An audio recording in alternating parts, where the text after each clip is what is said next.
Good afternoon. I'm Director Matt Hirschberg with Pittsfield Township Department of Public Safety.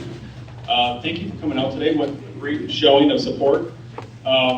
We do have a nice program set up today, and I have to throw up my congratulations to Richie Coleman and the organizer of your group, and Angela Branch from the Attorney General's Office for putting this presentation on today. My part actually is very short and sweet. I'm just kind of doing the intro. I'm not doing actually the program itself. Very important information coming out today for you on the Senior Brigade and all the multitude of different scams that are out there via the internet, mail, in person, that senior citizens, kids, and adults of all ages can get caught and trapped. And so there's a lot of information that will be presented today. It's great information. I know that Angela is over there handing out, I think, information on the PowerPoint presentation that she has. Again, I want to thank you also, before I forget, for just an excellent dinner. It was really good. And I know that Dan Cooper Ryder is like, hey, Matt, keep coming back. And he didn't need to say that because I was like already putting it on my calendar and everything for next month and the month after that. So I do greatly appreciate the invitation. And I will be back. So, does everybody have a program yet? Richie, did you want to say anything before we go ahead and get started? I sure would. I think everybody knows Richie Coleman. Has been now with the township, I believe, 20 years? 20th year. Thank you so much. We are so excited to have Director Harshberger on board with us. He came on board last June.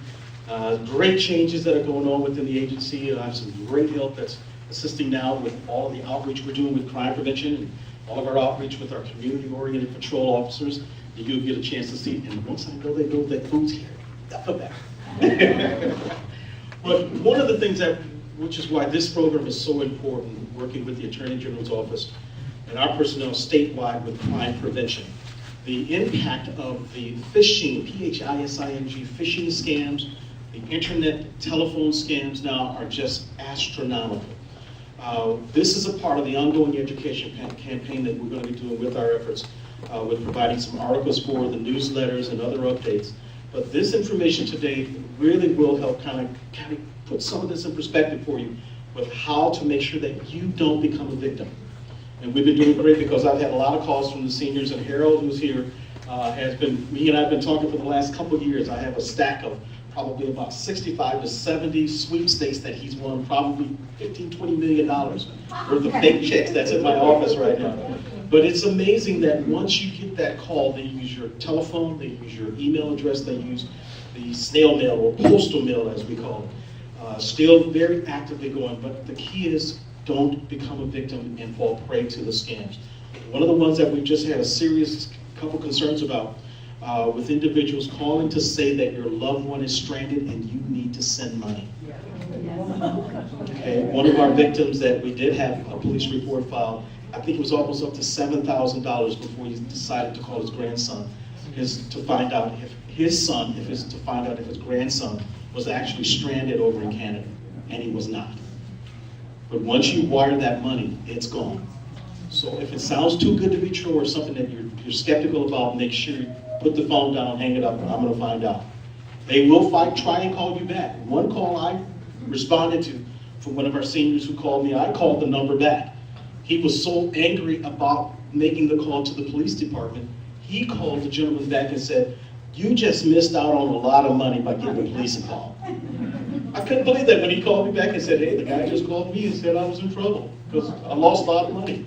He said, must be good because he's too far away. So this is information that we're going to provide for you today. We hope it will be very helpful. We have access to a lot of other resources that we'll put out on the table as well. But I want to yield the floor right now to our guest speaker, Mrs. Angela Branch from the Michigan Attorney General's Office. Thank you. I'd like to clearly thank Richie Coleman and the Pittsfield Township Police Department for inviting me here today. Can everyone hear me?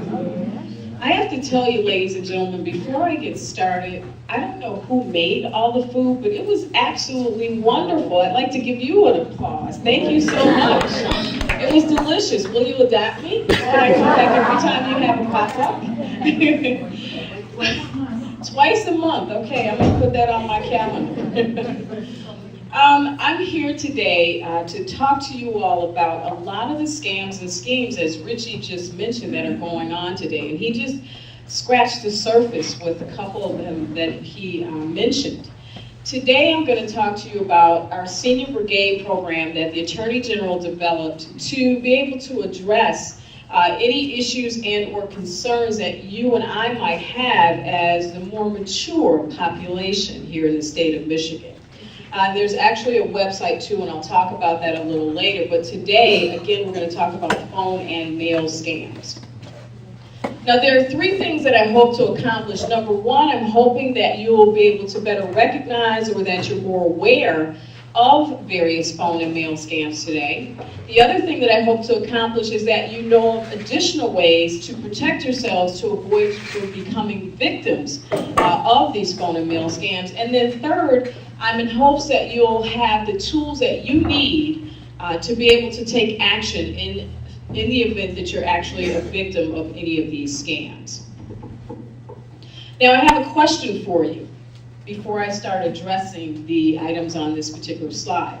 Does anyone in this room have any idea as to how much money we lose in this country to phone and mail scams every year? Take a guess. Millions, yes, but give me an idea. Just 100 million, 40 million. $40 million a year we're losing as a result of becoming victims to phone and mail scams. I have this information here on this particular slide to share with you simply because I am with the Attorney General's the Department of Attorney General, but I work with the Consumer Protection Division. And a little bit of what we do is we take complaints first and foremost from the citizens within the state of Michigan, okay? And just to give you a scope and or an idea of the number of complaints that we take, in 2008 alone, we took in over 19,000 complaints. And those were written complaints. But guess how many phone calls we took? 86,000 plus phone calls. Okay? As a result of them becoming victims and or having issues with businesses that they couldn't get resolved on their own. The other thing that I want to make you aware of is the fact that within the Department of Attorney General is the Charitable Trust Division. And we're responsible for maintaining the database of all the charities that are licensed within the state of Michigan.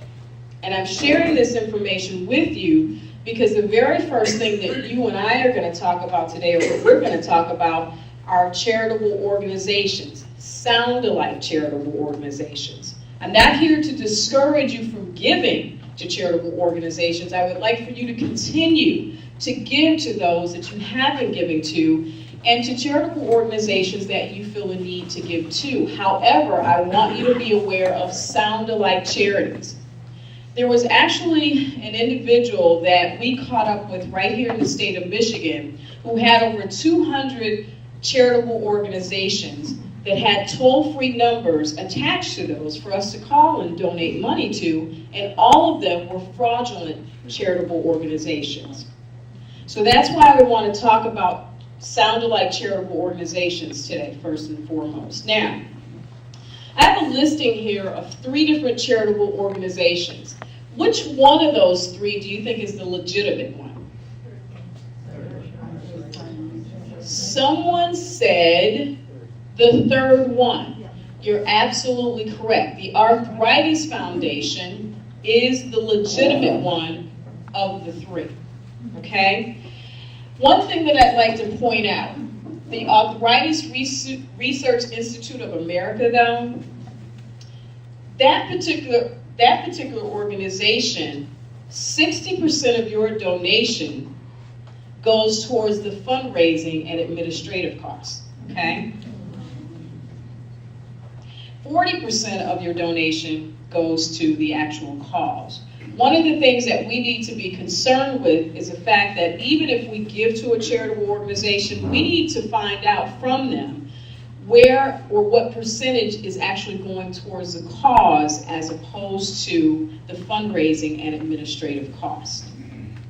And it's okay to ask those questions.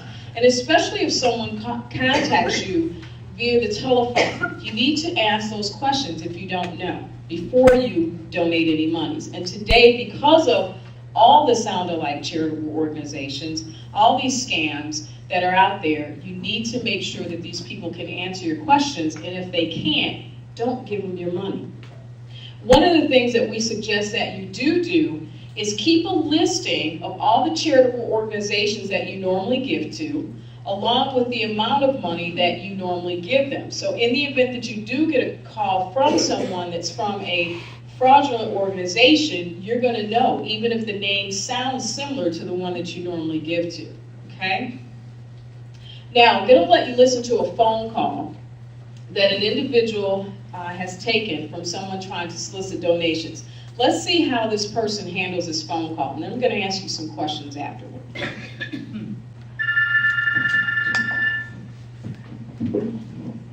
Hello? Hello, Mrs. Thompson? Yes, who's this? Mrs. Thompson, I'm calling on behalf of the Community Protection Society. We noticed that last year you gave very generously to our cause. We'd like to know if you can help us out again this year with a donation. I don't recall giving to you last year. Do you work with them in my neighborhood? Well, actually, I'm working for them to collect the donations. Of course, I would like to help. How much of my donation will go directly to them? Well, I don't have those figures right in front of me, but we really need your money now. I can send a man over today to pick up your donation. Don't you want your community to stay safe? Oh, of course I do. Please send some information in the mail about your cause, and I will be happy to consider contributing in the future. We're trying to cut down on costs, right? So I don't have anything I can send you right now. Well, I'm sorry that I can't help you today. Goodbye.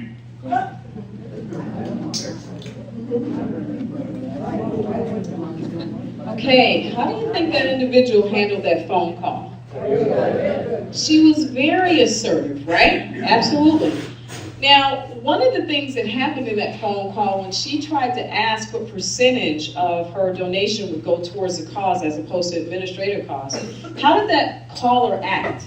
Wasn't he very elusive? He didn't want to tell her. He didn't want to give her an answer. What else did he not want to do? He didn't want to send her any information about that organization. And what was the other thing that he did? He asked to do. He wanted to have someone pick up the money. Ladies and gentlemen, if anyone ever suggests to you that they'll send someone out to your home to pick up the money, absolutely not. You're not going to do that. And you're not going to, of course, donate your monies to any charitable organization or supposedly a charitable organization to someone who cannot provide you with documentation and cannot answer your questions. So those are the types of things that we want you to be aware of. Anytime someone can't send you an invoice or they're evasive or vague, and they don't want to, confirm or have anything that documents any information about that charitable organization, please do not give your monies to them, okay? Because it's probably a scam. And we, again, want to encourage you, continue to give to charitable organizations, but once again, we want you to be aware of these sound-alike charitable organizations. And one of the things that they do is they appeal to your emotions, clearly. When we give to charities, either we possibly know of someone that has had an issue, or so on and so forth, or a family member or a friend, and we want to help those individuals that are in need. Now, something else I want to talk to you about is a scam that Richie touched on, and that's called the grandparent scam. How many of you in this room have heard of that? Raise your hand. Have any of you gotten phone calls? Okay, so there are a few of you that have, but most of you have not. You may or you may not receive a phone call of this nature sometime in the future, but what I will tell you is that this particular scam, and I'm going to explain how it goes, there are variations of this scam. So it may not necessarily just be a call with someone claiming that they're your grandson or granddaughter. And normally the call goes just like this: hi grandma, hi grandpa, how are you? And then what you end up doing is you end up telling the caller what your grandchild's name is, because you'll go, hi Billy, or hi Angie, how are you? And then your grandchild will then proceed to tell you that he or she is in trouble, or a friend that they're with is in trouble and they need your help. But one of the things that they're going to ask you not to do is to tell their parents. And then they're going to ask you to wire money so that you can help them to get out of trouble. Ladies and gentlemen, as Richie mentioned earlier, if someone asks you to wire money, be extremely careful and leery. Because once you wire that money to anyone, you will never see it again. Usually they'll say they're in Canada or some other country, or they're a long ways away and they need your help. But there are, again, variations of this particular scam. You may get a phone call with someone contacting you saying that they're a friend of a friend or another family member of yours. To be extremely careful about these types of phone calls. One of the things that we recommend that you do is keep a listing, number one, of your grandchildren's names and their telephone numbers, whether they're home phone numbers and or cell phone numbers.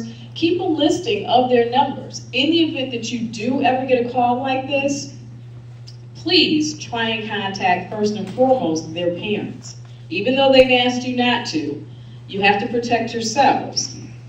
Contact their parents. Find out if they're actually home or not, or if they're out of state. The other thing is, call them on their cell phone numbers or whatever number that you have for them to make sure that they're actually in trouble or that friend's in trouble. We actually had a victim of this particular scam in this state, and he lost thousands of dollars. Not a couple hundred, it's a lot of money, but thousands of dollars as a result of getting a phone call like this.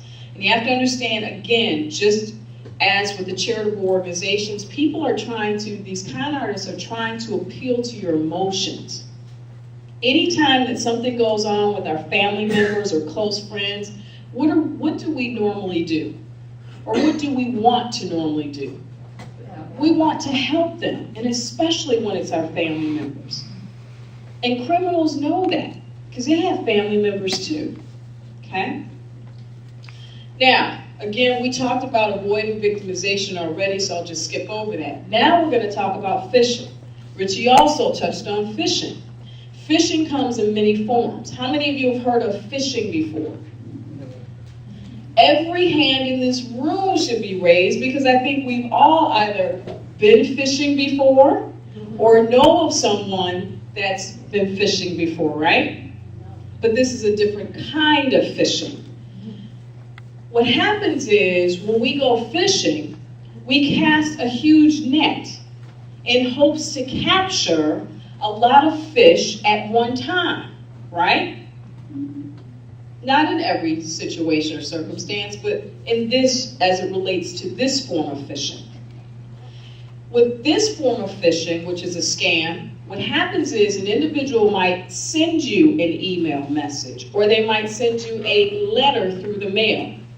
Or they may call you over the telephone. So they're sending out mass emails, a mass number of emails, mass number of telephone calls, and a mass number of letters in hopes of gathering your personal information and mine to use to steal our identities. You might receive an email message that says, please verify your account information, or please confirm your identity. And these email messages might come from a bank that you're familiar with, and possibly even a bank that you do business with. But don't be fooled, ladies and gentlemen, simply because your bank already has your information. So why is it that they're now sending you a letter, placing a phone call to you, or sending you an email message requesting that very same information that they already have? You have to ask yourself those questions. Your bank will usually not send you, under normal circumstances, they don't just send out messages like that trying to gather or verify information that they already possess about you. You may, however, today receive a phone call from a bank that you might have a credit card issued through simply because they've seen changes in your spending patterns or habits, only to make sure that there isn't any fraudulent activity on your credit card. But even then, ladies and gentlemen, when that bank places that phone call, they never ever ask you for any of your personal identifying information. Why? Because they have it. There was another scam that was a form of phishing where a supposed court administrator was contacting people and telling them that they didn't show up for jury duty and now there was a warrant issued for their arrest. And what they were asking the person that they called for was they were asking them to give them their social security number so they could check and make sure that you were the right person, or so that they could make sure that they wiped out or got rid of the warrant. Well, let's think about that. Usually when you get a request to report for a jury duty, have you ever had anybody request that information from you, your social security number or any other personal identifying information, number one? Usually anyway, we'll go down and show up, but we normally don't get chosen or picked to be on the jury anyway, right? Most of us try to get out of it. It's our civic duty though. I'm going on vacation, doesn't always work. Okay? I'm sure some of you may have tried that once or twice. I have. But I found it's very rewarding when you're picked to be on a jury, and I actually got picked and I actually enjoyed it. So, yes. But the fact of the matter is, ladies and gentlemen, no one's going to call you from a court, from your bank, from a creditor, and ask you for that information because they already have it. So we have to be extremely careful about opening up email messages that even request that information, because oftentimes when you even open up those emails, somehow these hackers are able to get into our computers and gather information as well. So simply delete them. If you get these letters in the mail, shred them, throw them away. If you get a phone call, clearly, just don't give out your personal information, please, unless you initiate those calls. We just went over that. Now I'm going to show you a short video that's going to talk about, from the Federal Trade Commission, it's going to talk about telemarketing fraud as well as how you can avoid becoming a victim.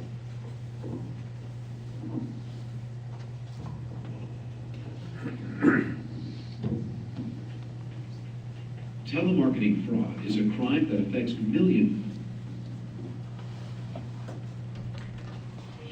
Hello, good evening, Mr. Jones. We wanted to call today to thank you for being such a good customer, and to reward you for your loyalty, we'd like to send you several valuable free gifts.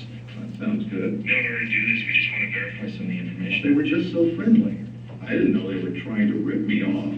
Then I got my credit card statement. Those free gifts, they weren't free at all. Now I know better. Sir, all you have to do is confirm the first few numbers on your bank account. It ends in 1, 2, 3, 4. I don't think so. My bank account number is my business, not yours. Telemarketing scammers are good at what they do. They'll say anything and target anyone to commit fraud. Hello. Congratulations, Miss Smith. Your name was recently drawn as a winner in the Pan Pacific Lottery. You can collect $2 million. I didn't think that I would enter the lottery. I filled out a couple of forms at the moment, but I didn't realize that the calls that I've been getting were connected to those forms. I'm not going to fall for that twice. Mrs. Smith, because this is a foreign lottery, there are a few processing fees that need to be taken care of. If you send me $3,000, you can collect your winnings. Oh, I don't think so. Goodbye. The Federal Trade Commission and your state attorney general are working hard to stop telemarketing fraud. You can help. Recognize, report, register. First, learn to recognize the signs of telemarketing fraud, like callers who ask for money first, or who want to know your bank account, credit card, or social security number. Scammers may even have your billing information before they call you. Often, they're trying to get you to say okay so they can claim you approved a charge. Second, if you have been scammed, or you think someone is trying to scam you, report it to the Federal Trade Commission. It's as easy as going to ftc.gov and clicking on the link on the right. It's more helpful to the FTC if you can give the name or phone number of the company that called you and the date they called. Third, join the millions of Americans who have registered their phone numbers on the National Do Not Call Registry. It's easy. You can register online at donotcall.gov. Be sure to complete the process by clicking the link in the confirmation email you receive. You can also call toll-free 1-888-382-1222 from the number you wish to register. And remember, although telemarketing scammers may seem friendly, they're anything but. They're trying to worm their way into your wallet. You can stop them by keeping your information to yourself, no matter how tempting the offer. Let's say goodbye to fraudulent telemarketers. Visit ftc.gov/phone fraud to learn more about how to recognize and report telemarketing fraud.